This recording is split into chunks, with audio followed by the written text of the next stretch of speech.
when you were growing up in these community centers, so you're saying that you learned the Israeli national anthem and everything was around Israel, but what about America? Was there much about America? Um, not in like Jewish school and stuff, not in like the JCC. I mean, we got that in regular school. Like we got our usual dose of nationalist brainwashing, a la the Pledge of Allegiance in public school, just like everyone else. Um, Yeah.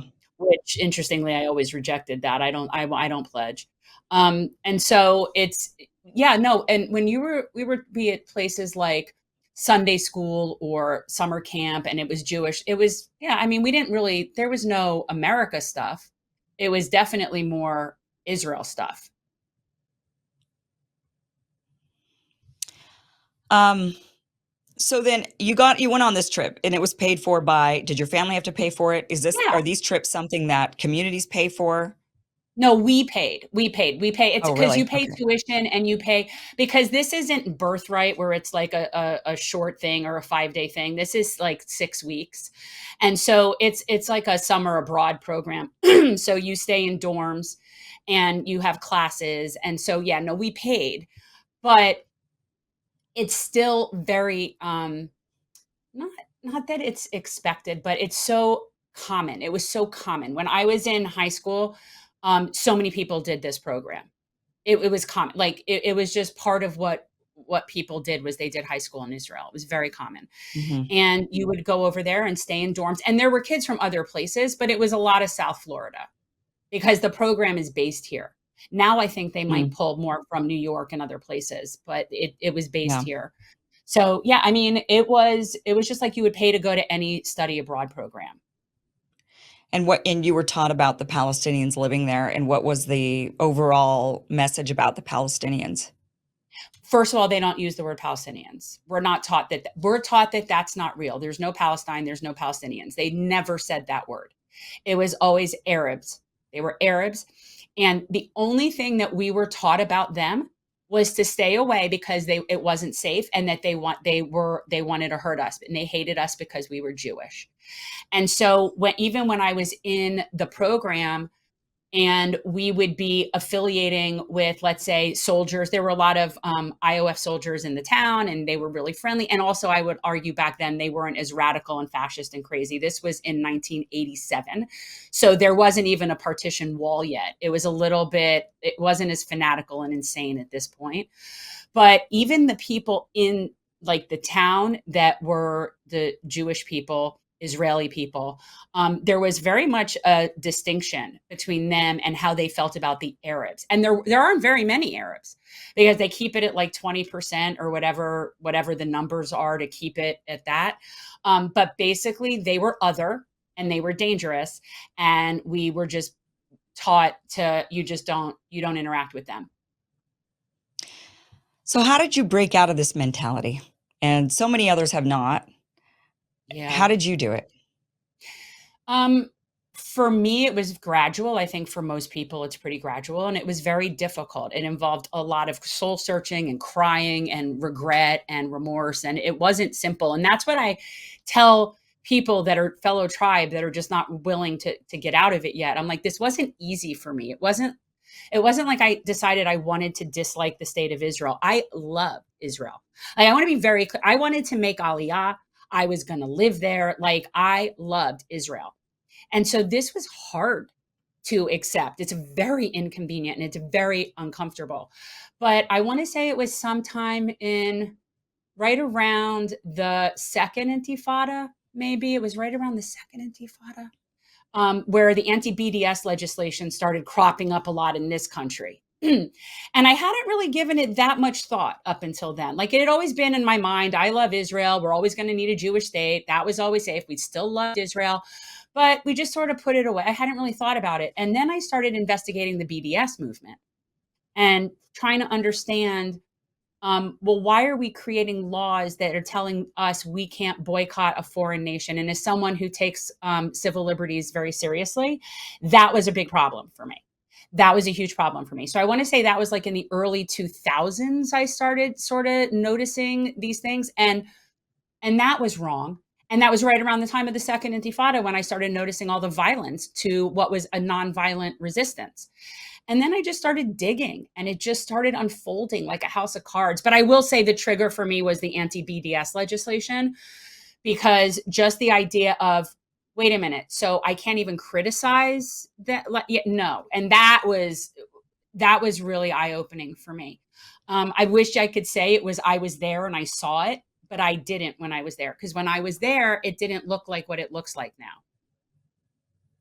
Also, they probably didn't show you that. I mean, that's kind of, when No, you but go there over were no there, they separate roads. There were no separate mm, highways. There wasn't a dividing wall. It just didn't. There were no visible signs mhm, of apartheid. Right? Like if mhm, I had really looked, I'm sure I could have found it, but it mhm. wasn't like it is now.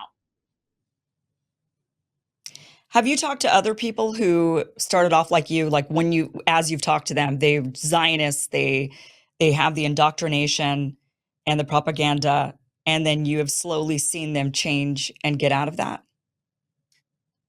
I've seen a few people where they get like the glimmer of they might be willing to accept some new information. But to really see a real conversion, it doesn't happen very often. I see people where you see what we call liberal Zionists, where liberal Zionists are, they still believe in a Zionist state, but they like this idea of a two-state solution. You were there kind of. I mean, I wouldn't necessarily say you were Zionist, but you were like, oh, the Jews should Yeah. have a state. And so even that move from being where I saw a two-state solution to where now I just want to see the end of the Zio state, that's only been since I ran in 20 that I went that much further. So it's an evolution. But Mhm. most people that I know from growing up, they're not there yet. They're still I would say most of the people that I grew up with are probably two-state solution in their mind. Even if they knew that it wasn't possible, I think they'd still hold on to that because it sort of feels better. Yeah. So do you think it's sort of like a person maybe starts off with the idea of love Israel, it's a Jewish home, we want a two-state solution, then Yeah, they kind of become more liberal and liberal. And as we see like these liberal Zionists, they sort of it's like taking the side step, kind of inching your way until you kind of inch your yeah, way out and say, wait a minute. I feel like I'm seeing a lot of the liberal Zionists now who are very much staunch advocates of Israel, but they also want to see the Palestinian people treated well, and they right. don't they're humane, right? They don't want to see what's going on. But I do see them now. I mean, we're slowly starting to see even sometimes the shift in them where they're like, wait a minute, everything I thought I Yeah, knew about this particular thing, like this is kind of shaking me to my core right now. Learning this new information about the torture in the prisons or whatever it is, right? The latest information yeah. and I guess it's for each person something different. For you, it was the BDS laws because you're into civil liberties. But then for somebody else, it could be the torture in the prisons where they're like, wait a minute, we're Well, if kind of a I knew country. I'm like, that, then that would have been an issue for me too, but right, that of wasn't course, exactly sure. common knowledge back. I'd like to think that had I not figured it out by now, I'd be getting it at this point. But Yeah. yeah, no, I think for Yeah. everybody it is something different. I ask this because it would be so great for those of us to figure out how to talk to people in order to get them to move in Yeah, that direction. And I'm not, there's a lot of stuff that's being said. I'm guilty of it too, I'm sure, because it's really difficult not to get angry at what's happening. It's really difficult. Which of course, like, imagine during the Holocaust of people, which people did for a long time, kind of sat silent and said, well, maybe yeah, you guys shouldn't really do that. And it only got to a point where finally, there was people that actually came and said, we got to do something about this militarily and violently. We're going to have to break these people out. We're going to have to like actually wage war. yeah. It kind of, but there was a period of time, of course, where people would hear the stories and say, well, yeah, it kind of, so there's that. And so we're all, but of course, you'd wish that if people would have known what was going on during the Holocaust, that they would have spoken up, that they wouldn't have been I don't know, and kind of him and hawing about it. You would hope that people would say, wait a minute, no, this is wrong. Nazis bad, like you are bad people, right? And so I think we're all guilty of, we see what's happening now. We want to say bad, bad, you're just awful people. You're terrible human beings. But that's not really actually a helpful strategy in getting people to change. No. Telling people they're horrible. I mean, I experienced that during the Yeah, pandemic, telling people that they're yeah. horrible, telling people that they're evil, that they're killing people, that they're bad. That's not really a strategy towards winning them over Deplorables. to your side. It's Yeah. deplorables. So, It's not effective. right. It's not effective.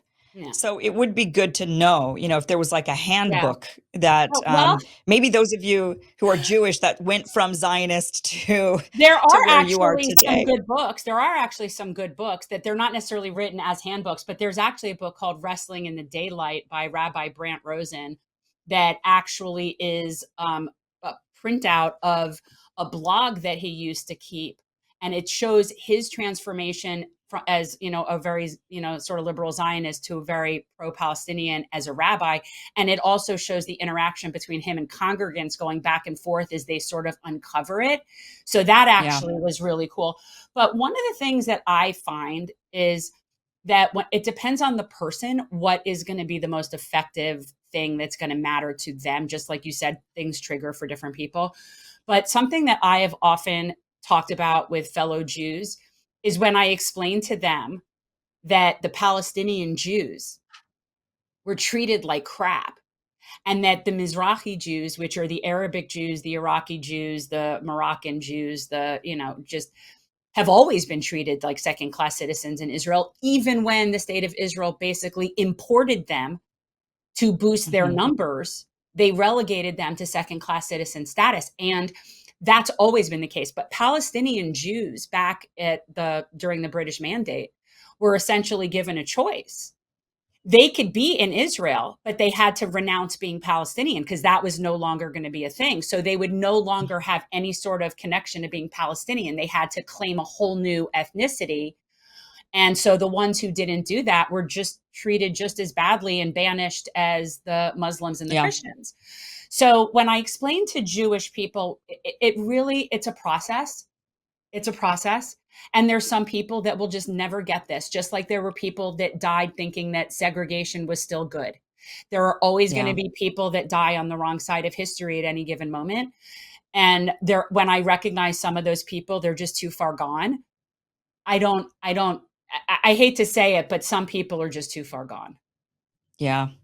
I mean, look, when I was in the West Bank, I met Palestinian Jews, and I mean like Yeah. Arab Palestinians living in the West Bank under the occupation, Jewish. Yep. And when I asked them about it, why, and they were playing basketball, it was like a YMCA type place, and they're playing basketball with the Muslim Palestinians and the Yep. Christian Palestinians. They're all together playing basketball. And I interviewed one of the Jewish kids and asked him about it. And he says, yeah, if my family wanted, we have the right. We Hmm. could go and live inside of Israel, Yes. but we would have to, he kind of did explain that he would have to give up being a Palestinian. They would have to give up that identity in Right. order to make Aliyah into, Uh-huh. and they didn't want to do that. They view themselves as Palestinians first, and part of that culture, part of the people, the food, they happen to be Jewish. That's just their religion. So, that's always mind blowing for people. They're like, "What? You mean a settler? You mean somebody who lived in a settlement, No, like a Jew living in it?" And I was like, "No, I mean like a Palestinian, an Arab, a you know, Palestinian." you know what you could tell people? This is great. They don't understand the concept of a Palestinian Jew. Just tell them Jesus. You want to know what a Right? Palestinian Jew? Jesus. That was it. And Yeah, when you're attacking Palestinians, you are attacking the original Hebrews. Those are the original Israelite peoples. That's yeah. them. And so, it's very frustrating. And yes, I do know of Palestinian Jews. I know other Mizrahi Jews as well. And I Hmm. know that I mean, Avi Shlom has written amazing work about this. He's from Iraq, I believe he's an Iraqi Jew, and really firsthand suffered what that was like feeling segregated as a second class citizen in Israel as an Yeah, Arab Jew. And so it isn't about being Jewish, it's about being white. And that is what we have to keep, I think, hitting home to people, is that this is a white settler colonial experiment. This has nothing to do with Jews. There are more Christian Zionists in this country than Jews in the whole world. So, it's people need to understand that this isn't a Jewish thing. They're using right. the Jews. Hey guys, this was just a clip of a longer show. Catch the full show by going to KimIversonShow.com. It is free. It airs Monday through Friday, 5 p.m. Pacific, 8 p.m. Eastern. You could go back now and watch this full interview. I highly recommend it. Again, go to KimIversonShow.com. Thank you so much for watching.